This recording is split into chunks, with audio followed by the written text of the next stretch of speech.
Well, considering this is the first video in the entirety of a brand new YouTube channel, may as well rip the band-aid. Hi, I'm Magus, And I'm and we are two of many, many parts of Rite and Revelry. We are here to discuss witchcraft, but through the lens of dissociative identity disorder, or otherwise specified dissociative disorder. Basically, anyone who falls under the umbrella of being a part of a system.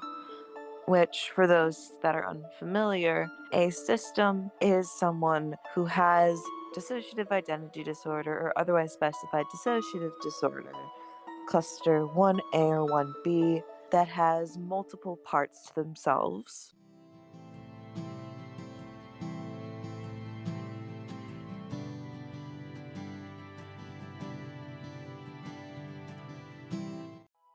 DID and OSDD are kind of two sides of the same coin.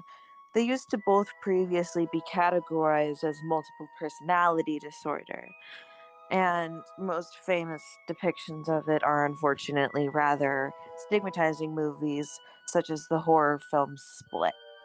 While Split is accurate in its definition of how systems form, which is through severe and repeated childhood trauma, it is not quite accurate in its depictions of what systems are actually like. Which is a big reason on why we want to talk about dissociative systems within paganism. As some of you may know, there have been some other systems who have been victim to pagan cults. Not really just pagan cults, but really cults in general. And there's a lot of misunderstanding of people who are and are not diagnosed because of these stigmas related to assumptions of fight or flight. And we want to tackle those, bring more of an understanding on how it is to be a system, especially when you have multiple headmates who have many different faiths, and how all of us as individuals are just as valid as the other. All of us have our own experiences, and how all of us need to be not only appreciated and understood, within our own collectives, but also in the communities that we need and have needed to survive, to feel connected. Absolutely. And it is important to keep in mind that people with dissociative identity disorder, while we all may share the same body, we are all separate and individual people. And that is something that we are attempting to make clear with our work. All of us are unique, not just in our personality traits and our names and appearances, but also in our faiths. I have people in my system who practice Christianity. I have a Jewish altar. I have altars of different pagan faiths than myself. And I have altars that believe in none of that and are atheists or questioning their religious beliefs.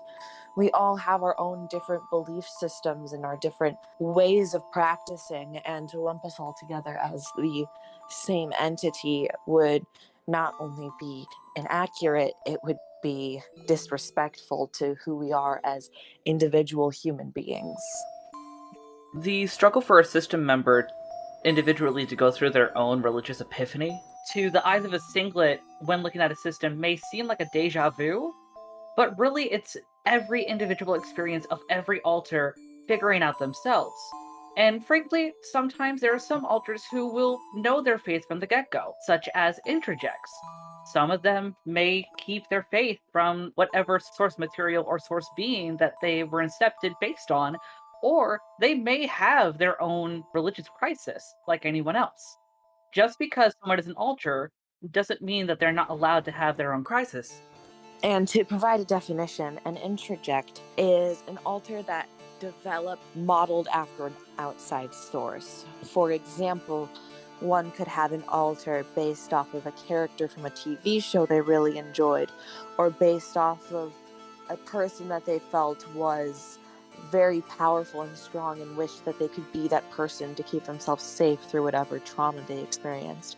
With that said, talking about everything related to what systems are, how some altars can manifest, we also need to understand that a lot of things related to system members and headmates coming out of the broom closet is no better than a process of coming out of any closet. Being queer, being disabled, and unlearning a lot of latent ideas that promote shame and victim blaming are a struggle for even one person. Now, imagine that kind of concept going on for multiple people who all just happen to share the same body. Again, it may look like a deja vu for you, but for us, it's a lot more complex. Mm-hmm. But there's nothing wrong with that. Because again, every altar, even fragments, or those that are more specifically made for the sake of a function and don't fully have a sense of individuality compared to other altars, do still and can have their own face, actions, and preferences. And there's nothing wrong with that. Mm-hmm. For example, while Whisper, a member of my system, is not necessarily a fragment, Z did form for the purpose of helping us process our religious trauma relating to Christianity. And as a result of that, their religion is Christianity. And it may seem like that is an oxymoron. That is how our brain decided to manifest trying to process that trauma. It is important to keep in mind altars in a system are created for a purpose. We aren't just here.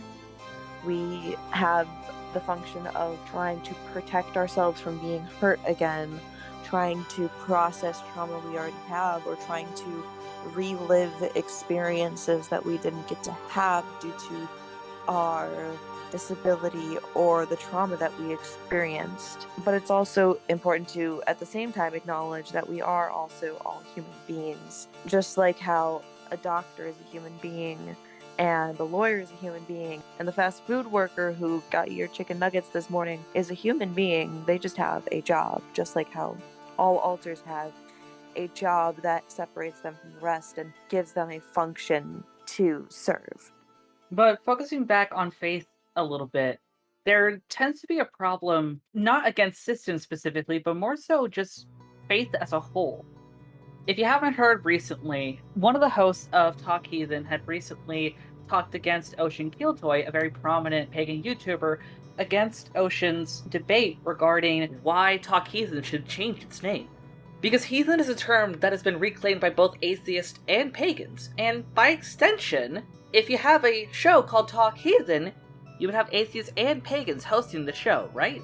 But it doesn't. It only has atheists, and it mocks pagans and other religious folk who happen to use the term heathen. Now, that's not to say that atheists are invalid in reclaiming heathen. Heathen, as a pejorative, is ready and destined to be reclaimed like any other word in a language. No better than queer for the LGBT community. But Matt Dillahunty said he thought pagans are attempting to gatekeep heathen from atheists while he invalidates other heathens. Plus, stating he's in favor of religious people not being able to find community and calling religious people irrational is exactly like how people say we have voices in our head and dismiss our mental illness, our disability. These combined actions can imply all disabled and religious folk are one lump of inept, which is ableist. This is extremely detrimental for many of us with disabilities, not just neurodiversity, but also mental illnesses that we weren't born with.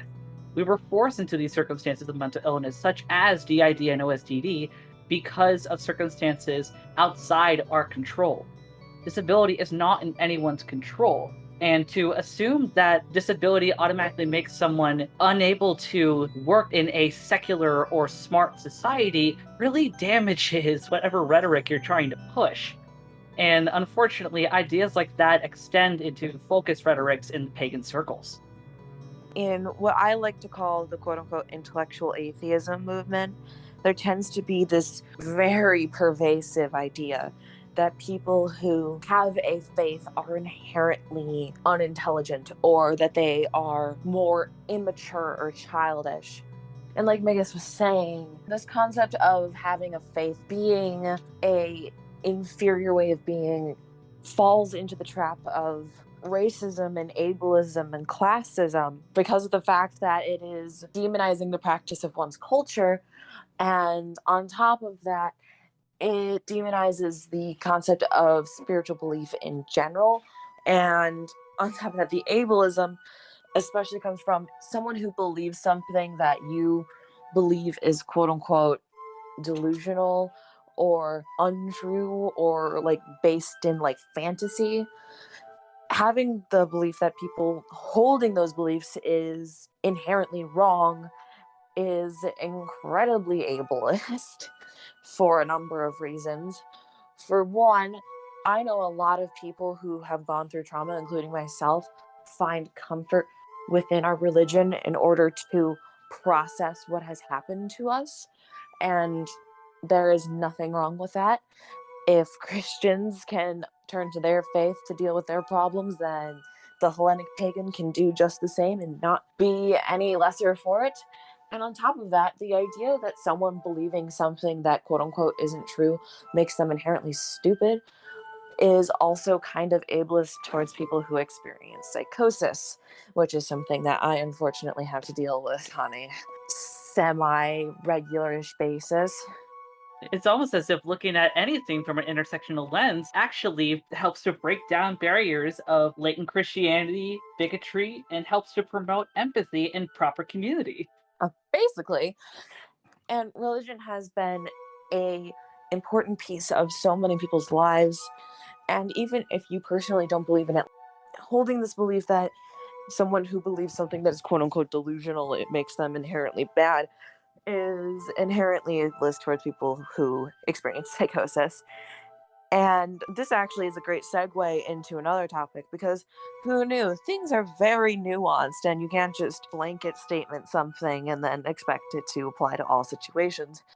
Also, people using religion as a weapon towards people who are mentally ill, especially people with quote unquote more rare or serious disorders like dissociative identity disorder, OSDD, psychosis, schizophrenia, etc., that there are a small group of people that use religion as a weapon against people with mental illnesses and like trying to convince them that they are possessed or they are seeing spirits from another dimension or that gods are speaking to them or that they are like somehow a higher being, anything like that.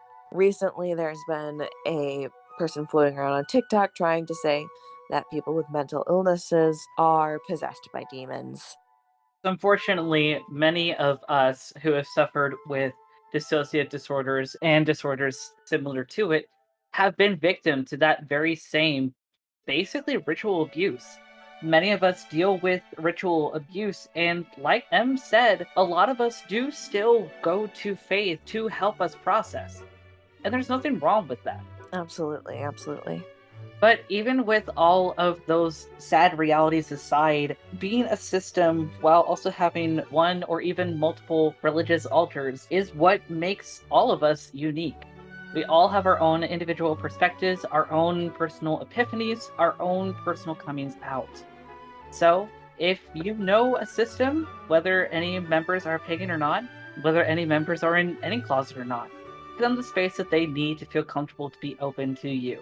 You'd be surprised how much ideologies such as what we've mentioned, religious and not religious, hurt people with disability, mental illness, and especially people with dissociative disorders where multiple people are involved, even if you think you're just talking about one.